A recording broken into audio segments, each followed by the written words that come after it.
Un jour donc, la timide Augustine, armée d'un courage surnaturel, monta en voiture, à 2 heures après-midi, pour essayer de pénétrer jusqu'au boudoir de la célèbre coquette, qui n'était jamais visible avant cette heure-là. Madame de Sommervieux ne connaissait pas encore les antiques et somptueux hôtels du faubourg Saint-Germain. Quand elle parcourut ces vestibules majestueux, ces escaliers grandioses, ces salons immenses ornés de fleurs malgré les rigueurs de l'hiver, et décorés avec ce goût particulier aux femmes qui sont nées dans l'opulence ou avec les habitudes distinguées de l'aristocratie, Augustine eut un affreux serrement de cœur. Elle envia les secrets de cette élégance, de laquelle elle n'avait jamais eu l'idée. Elle respira un air de grandeur qui lui expliqua l'attrait de cette maison pour son mari. Quand elle parvint aux petits appartements de la duchesse, elle éprouva de la jalousie et une sorte de désespoir en y admirant la voluptueuse disposition des meubles, des draperies et des étoffes tendues. Là, le désordre était une grâce, là, le luxe affectait une espèce de dédain pour la richesse. Les parfums répandus dans cette douce atmosphère flattaient l'odorat sans l'offenser. Les accessoires de l'appartement s'harmoniaient avec une vue ménagée par des glaces sans teint sur les pelouses d'un jardin planté d'arbres verts. Tout était séduction, et le calcul ne s'y sentait point. Le génie de la maîtresse de ces appartements respirait tout entier dans le salon où attendait Augustine. Elle tâcha d'y deviner le caractère de sa rivale par l'aspect des objets épars. Mais il y avait là quelque chose d'impénétrable dans le désordre comme dans la symétrie. Et pour la simple Augustine, ce fut lettre close. Tout ce qu'elle put y voir, c'est que la duchesse était une femme supérieure en tant que femme. Elle eut alors une pensée douloureuse. « Hélas !» s'écria-t-il, « vrai, se dit-elle, qu'un cœur aimant et simple ne suffit pas à un artiste, et pour balancer le poids de ces âmes fortes, faut-il les unir à des âmes féminines dont la puissance soit pareille à la leur. Si j'avais été élevée comme cette sirène, au moins nos âmes eussent été égales au moment de la lutte. Mais je n'y suis pas. » Ces mots secs et brefs, quoique prononcés à voix basse dans le boudoir voisin, furent entendus par Augustine, dont le cœur palpita. « Cette dame est là, répliqua la femme de chambre. Vous êtes folle. Faites donc entrer, répondit la duchesse, dont la voix devenue douce avait pris l'accent affectueux de la politesse. Évidemment, elle désirait alors être entendue. Augustine s'avança timidement. Au fond de son frais boudoir, elle vit la duchesse, voluptueusement couchée sur une ottomane en velours vert placée au centre d'une espèce de demi-cercle dessiné par les plis moelleux d'une mousseline tendue sur un fond jaune. Des ornements de bronze doré disposés avec un goût exquis rehaussaient encore cette espèce de dais sous lequel la duchesse était posée, comme une statue antique. La couleur foncée du velours ne lui laissait perdre aucun moyen de séduction. Un demi-jour, ami de sa beauté, semblait être plutôt un reflet qu'une lumière. Quelques fleurs rares élevaient leur tête, embaumées au-dessus des vases de Sèvres les plus riches. Au moment où ce tableau s'offrit aux yeux d'Augustine, étonnée, elle avait marché si doucement qu'elle put surprendre un regard de l'enchanteresse. Ce regard semblait dire à une personne que la femme du peintre n'aperçut pas d'abord. « Restez, vous allez voir une jolie femme, et vous me rendrez sa visite moins ennuyeuse. » À l'aspect d'Augustine, la duchesse se leva et la fit asseoir auprès d'elle. « À quoi dois-je le bonheur de cette visite, madame ?» dit-elle avec un sourire plein de grâce. « Pourquoi tant de fausseté ?» pensa Augustine, qui ne répondit que par une inclination de tête. Ce silence était commandé, la jeune femme voyait devant elle un témoin de trop à cette scène. Ce personnage était, de tous les colonels de l'armée, le plus jeune, le plus élégant et le mieux fait. Son costume demi-bourgeois faisait ressortir les grâces de sa personne. Sa figure pleine de vie, de jeunesse et déjà fort expressive était encore animée par de petites moustaches relevées en pointe et noires comme du jade, par une impériale bien fournie, par des favoris soigneusement peignés et par une forêt de cheveux noirs assez en désordre. Il badinait avec une cravache, en manifestant une aisance et une liberté qui sailliet à l'air satisfait de sa physionomie. Ainsi qu'à la recherche de sa toilette, les rubans attachés à sa boutonnière étaient noués avec dédain, et il paraissait bien plus vain de sa jolie tournure que de son courage. Augustine regarda la duchesse de Carigliano en lui montrant le colonel par un coup d'œil dont toutes les prières furent comprises. « Eh bien, adieu, monsieur Aiglemont, nous nous retrouvons au bois de Boulogne. » Ces mots furent prononcés par la sirène comme s'ils étaient le résultat d'une stipulation antérieure à l'arrivée d'Augustine. Elle les accompagna d'un regard menaçant que l'officier méritait peut-être pour l'admiration qu'il témoignait en contemplant la modeste fleur qui contrastait si bien avec l'orgueilleuse duchesse. Le jeune fat s'inclina en silence, tourna sur les talons de ses bottes et s'élança gracieusement hors du boudoir. En ce moment, Augustine épiait sa rivale, qui semblait suivre des yeux le brillant officier, surpris dans ce regard un sentiment dont les fugitives expressions sont connues de toutes les femmes. Elle songea, avec la douleur du plus profonde, que sa visite allait être inutile. Cette artificieuse duchesse était trop avide d'hommages pour ne pas avoir le cœur sans pitié. « Madame, dit Augustine, d'une voix entrecoupée, la démarche que je fais en ce moment auprès de vous va vous sembler bien singulière. Mais le désespoir a sa folie et doit faire tout excuser. Je m'explique trop bien pourquoi Théodore préfère votre maison à toute autre et pourquoi votre esprit exerce tant d'emprise sur lui.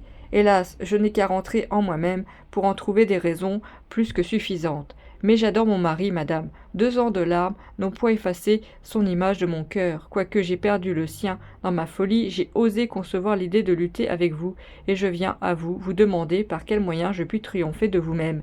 Oh, madame, s'écria la jeune femme, en saisissant avec ardeur la main de sa rivale, qui la lui laissa prendre. Je ne prierai jamais Dieu pour mon propre bonheur, avec autant de ferveur que je l'implorerai pour le vôtre. Si vous m'aidiez à reconquérir, je ne dirai pas l'amour, mais la tendresse de Sommervieux. Je n'ai plus d'espoir qu'en vous. Ah, dites-moi, comment vous avez pu lui plaire et lui faire oublier les premiers jours de... » À ces mots, Augustine, suffoquée par des sanglots mal contenus, fut obligée de s'arrêter, honteuse de sa faiblesse. Elle cacha son visage dans un mouchoir qu'elle inonda de ses larmes. « Êtes-vous donc enfant, ma chère petite belle ?» dit la duchesse qui, séduite par la nouveauté de cette scène et attendrie malgré elle, en recevant l'hommage que lui rendait la plus parfaite vertu qui fût peut-être à Paris, prit le mouchoir de la jeune femme et se mit à lui essuyer elle-même les yeux en la flattant par quelques monosyllabes, murmurés avec une gracieuse pitié. Après un moment de silence, la coquette, emprisonnant les jolies mains de la pauvre Augustine entre les siennes qui avaient un rare caractère de beauté noble et de puissance, lui dit d'une voix douce et affectueuse : « Pour premier avis, je vous conseillerais de ne pas pleurer ainsi. Les larmes enlaidissent. Il faut savoir prendre son parti sur les chagrins. Ils rendent malade, et l'amour ne reste pas longtemps sur un lit de douleur. La mélancolie donne bien d'abord une certaine grâce qui plaît, mais elle finit par allonger les traits et flétrir la plus ravissante de toutes les figures. Ensuite, nos tyrans ont l'amour-propre de vouloir que leur esclave soit toujours gai. Ah, madame, il ne dépend pas de moi de ne pas sentir. Comment peut-on, sans éprouver 1000 morts, voire terne, décolorer indifférente une figure qui jadis rayonnait d'amour et de joie? Ah, je ne sais pas commander à mon cœur. Tant pis, chère belle. Mais je crois d'abord savoir toute votre histoire. D'abord, imaginez-vous bien que si votre mari vous a été infidèle, je ne suis pas sa complice. Si j'ai tenu à l'avoir dans mon salon, c'est, je l'avouerai, par amour-propre. Il était célèbre et n'avait nulle part. Je vous aime déjà trop pour vous dire toutes les folies qu'il a faites pour moi. Je ne vous en révélerai qu'une seule, parce qu'elle nous servira peut-être à vous le ramener et à le punir de l'audace qu'il met dans ses possédés avec moi. Il finirait par me compromettre. Je connais trop le monde, ma chère, pour vouloir me mettre à la discrétion d'un homme trop supérieur. Sachez qu'il faut se laisser faire la cour par eux, mais les épouser, c'est une faute. Nous autres femmes, nous devons admirer les hommes de génie, en jouir comme d'un spectacle, mais vivre avec eux, jamais. Fi donc. C'est vouloir prendre plaisir à regarder les machines de l'opéra au lieu de rester dans une loge à y savourer ces brillantes illusions. Mais chez vous, ma pauvre enfant, le mal est arrivé, n'est-ce pas? Eh bien, il faut essayer de vous armer contre la tyrannie. Ah, madame, avant d'entrer ici, en vous y voyant, j'ai déjà reconnu quelques artifices que je ne soupçonnais pas. Eh bien, venez me voir quelquefois et vous ne serez pas longtemps sans posséder la science de ces bagatelles, d'ailleurs assez importantes. Les choses extérieures sont, pour les sots, la moitié de la vie, et pour cela plus. D'un homme de talent se trouve un sot malgré tout son esprit, mais je gage que vous n'avez jamais rien su refuser à Théodore. Le moyen, madame, de refuser quelque chose à celui qu'on aime. Pauvre innocente, je vous adorerai pour votre niaiserie. Sachez donc que plus nous aimons, moins nous devons laisser apercevoir à un homme, surtout à un mari, l'étendue de notre passion. C'est celui qui aime le plus qui est tyrannisé, et qui pille est délaissé tôt ou tard. Celui qui veut régner doit... Comment, madame, faudra-t-il donc dissimuler, calculer, devenir fausse, se faire un caractère artificiel et pour toujours? Oh, et comment peut-on vivre ainsi? Est-ce que vous pouvez? Elle hésita, la duchesse sourit. Ma chère, reprit la grande dame d'une voix grave, le bonheur conjugal a été grave. Le bonheur conjugal a été de tout temps une spéculation, une affaire qui demande une attention particulière. Si vous continuez à parler passion quand je vous parle mariage, nous nous entendrons bientôt plus. Écoutez-moi, continua-t-elle, en prenant le ton d'une confidence. J'ai été à même de voir quelques-uns des hommes supérieurs de notre époque. Ceux qui se sont mariés ont, à quelques exceptions près, épouser des femmes nulles. Eh bien, ces femmes-là les gouvernaient comme l'empereur nous gouverne, et étaient, sinon aimées, du moins respectées par eux. J'aime assez les secrets, surtout ceux qui nous concernent, pour m'être amusé à chercher le mot de cette énigme. Eh bien, mon ange, ces bonnes femmes avaient le talent d'analyser le caractère de leur mari. Sans épouvanter, comme vous, de leur supériorité, elle avait adroitement remarqué les qualités qui leur manquaient, soit qu'elles possédassent ces qualités ou qu'elles feignissent de les avoir. Elles trouvaient moyen d'en faire un si grand étalage aux yeux de leur mari qu'elles finissaient par leur imposer. Enfin, apprenez encore que ces âmes qui paraissent si grandes ont toutes un petit grain de folie que nous devons savoir exploiter, en prenant la ferme volonté de les dominer, en ne s'écartant jamais de ce but, en y rapportant toutes nos actions, nos idées, nos coquetteries. Nous maîtrisons ces esprits énièmement capricieux qui, par la mobilité même de leurs pensées, nous donnent les moyens de les influencer. « Ô ciel !» s'écria la jeune femme épouvantée. « Voilà donc la vie, c'est un combat. » « Où il faut toujours menacer, reprit la duchesse en riant. Notre pouvoir est tout factice. Aussi ne faut-il jamais se laisser mépriser par un homme. On ne se relève d'une pareille chute que par des manœuvres odieuses. Venez, ajouta-t-elle, je vais vous donner un moyen de mettre votre mari à la chaîne. Elle se leva pour guider en souriant la jeune et innocente apprentie des ruses conjugales à travers le dédale de son petit palais. Elles arrivèrent toutes deux à un escalier dérobé qui communiquait aux appartements de réception. Quand la duchesse tourna le secret de la porte, elle s'arrêta, regarda Augustine avec un air inimitable de finesse et de grâce. « Tenez, le duc de Carignano m'adore. Eh bien, il n'ose pas entrer dans cette porte sans ma permission. Et c'est un homme qui a l'habitude de commander à des milliers de soldats. Il sait affronter les batteries, mais devant moi, il a peur. » Augustine soupira. Elles parvinrent à une somptueuse galerie où la femme du peintre fut amenée par la duchesse, devant le portrait que Théodore avait fait de mademoiselle Guillaume. À cet aspect, Augustine jeta un cri. « Je savais bien qu'il n'était plus chez moi, dit-elle, mais ici, ma chère, je ne l'ai exigé que pour voir jusqu'à quel degré de bêtise un homme de génie peut atteindre. Tôt ou tard, il vous aurait été rendu par moi, mais je ne m'attendais pas au plaisir de voir ici l'original devant la copie. Pendant que nous allons achever notre conversation, je le ferai porter dans votre voiture. Si, armée de ce talisman, vous n'êtes pas maîtresse de votre mari, pendant 100 ans, vous n'êtes pas une femme, et vous méritez votre sort. » Augustine baisa la main de la duchesse, qui la pressa sur son cœur et l'embrassa avec une tendresse d'autant plus vive qu'elle devait être oubliée le lendemain. Cette scène aurait peut-être à jamais ruiné la candeur et la pureté d'une femme moins vertueuse qu'Augustine, à qui les secrets révélés par la duchesse pouvaient être également salutaires et funestes. La politique astucieuse des hautes sphères sociales ne convenait pas plus à Augustine que l'étroite raison de Joseph Lebas, ou que la niaiserie morale de madame Guillaume.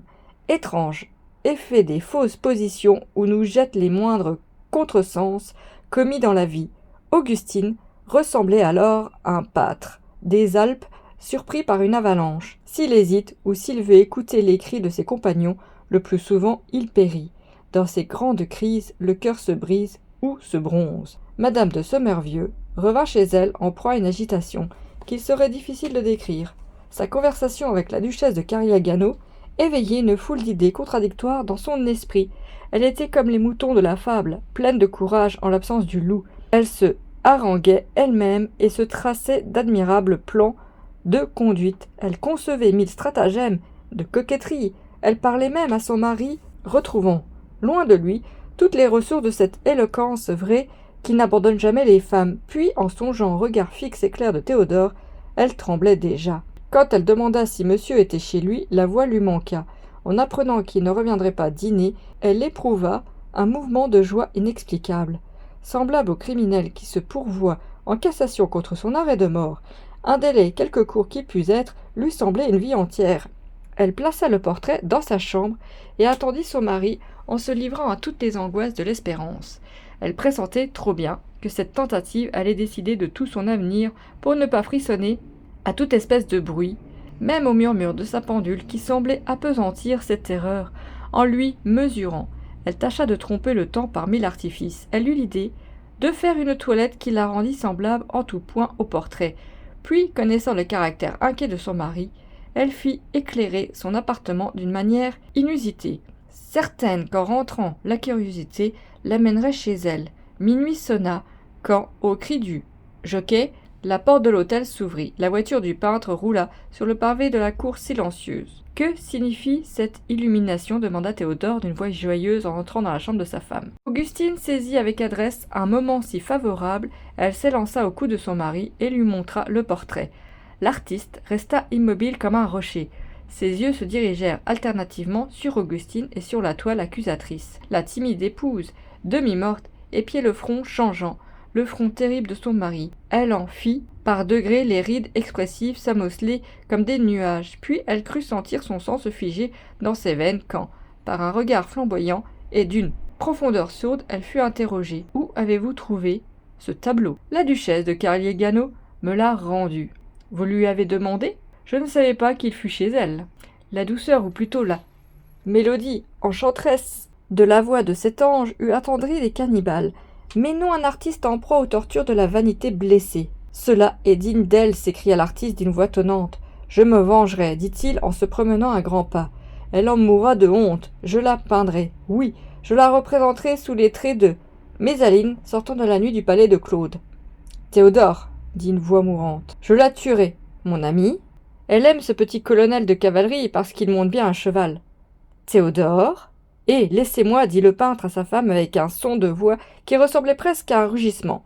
Il serait odieux de peindre toute cette scène à la fin de laquelle l'ivresse de la colère suggéra à l'artiste des paroles et des actes qu'une femme, moins jeune qu'Augustine, aurait attribués à la démence. Sur les 8 heures du matin, le lendemain, Madame Guillaume surprit sa fille pâle, les yeux rouges, la coiffure en désordre, tenant à la main un mouchoir trempé de pleurs, contemplant sur le parquet les fragments épars d'une toile déchirée, les morceaux d'un grand cadre doré mis en pièces. Augustine, que la douleur rendait presque insensible, montra ses débris par un geste empreint de désespoir. « Et voilà, peut-être une grande perte » s'écria la vieille régente du chat qui pelote. « Il était ressemblant, c'est vrai, mais j'ai appris qu'il y a sur les boulevards un homme qui fait des portraits charmants pour 50 écus. »« Ah, ma mère !»« Pauvre petite, tu as bien raison, » répondit Madame Guillaume, qui, méconnut l'expression du regard que lui jeta sa fille. « Va, mon enfant, l'on n'est jamais si tendrement aimé que par sa mère. Ma mignonne, je devine tout. Viens me confier tes chagrins, je te consolerai. Ne t'ai-je pas dit que cet homme-là était un fou? Ta femme de chambre m'a conté de belles choses, mais c'est donc un véritable monstre. » Augustine mit un doigt sur ses lèvres pâlies, comme pour implorer de sa mère un moment de silence. Pendant cette terrible nuit, le malheur lui avait fait trouver cette patience, résignation, qui, chez les mères, chez les femmes aimantes, surpasse dans ses effets l'énergie humaine et révèle, peut-être dans le cœur des femmes, l'existence de certaines cordes que Dieu a refusées à l'homme. Une inscription gravée sur un cippe au cimetière Montmartre indiquait que Madame de Sommervieux était morte à 27 ans. Un poète, ami de cette timide créature, voyait, dans les simples lignes de son épitaphe, la dernière scène d'un drame. Chaque année, au jour solennel du 2 novembre, il ne passait jamais devant ce jeune marbre sans se demander s'il ne fallait pas des femmes plus fortes que ne l'était Augustine pour les puissances étreintes du génie. Les humbles et modestes fleurs, écloses dans les vallées, meurent peut-être, disait-il, quand elles sont transplantées trop près des cieux aux régions où se forment les orages, où le soleil est brûlant. Fin du livre.